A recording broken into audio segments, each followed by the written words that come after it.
वैसे तो शिवरात्रि से संबंधित कई मान्यताएं हैं, मगर उनमें से एक भगवान शिव और माँ पार्वती के संगम से जुड़ी हुई है।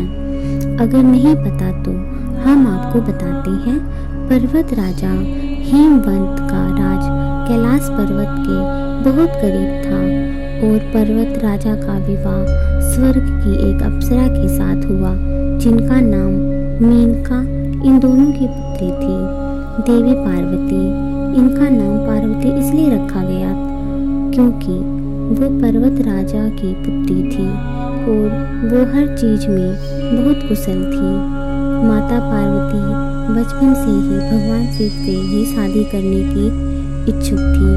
पिता हेमवंत की लाख कोशिशों के बावजूद भी उन्होंने अपना फैसला नहीं बदला।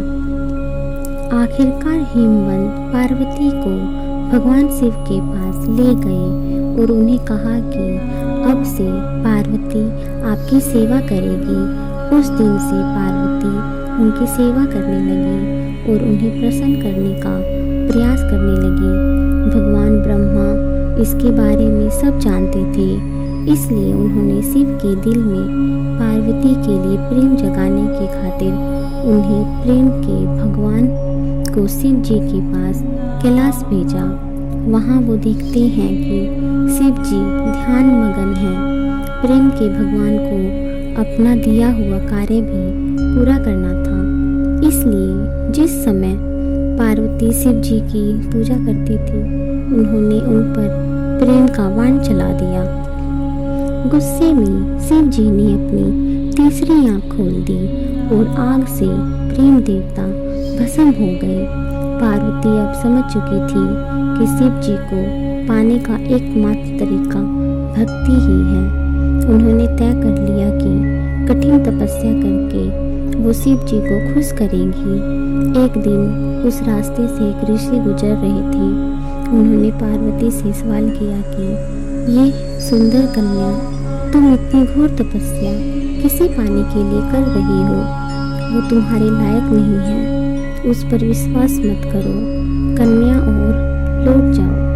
शिव के बारे में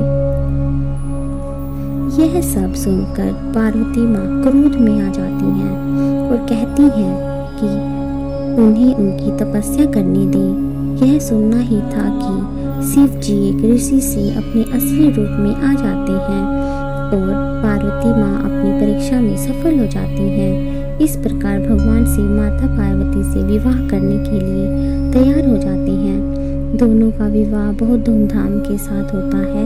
फिर सभी देवता शिव जी के आग्रह करते हैं कि वो प्रेम के देवता को दोबारा जीवन प्रदान करें। वो ब्रह्मा जी द्वारा दिए गए कार्य को पूरा कर रहे थे। इस तरह प्रेम के देवता को जीवन दान मिल जाता है।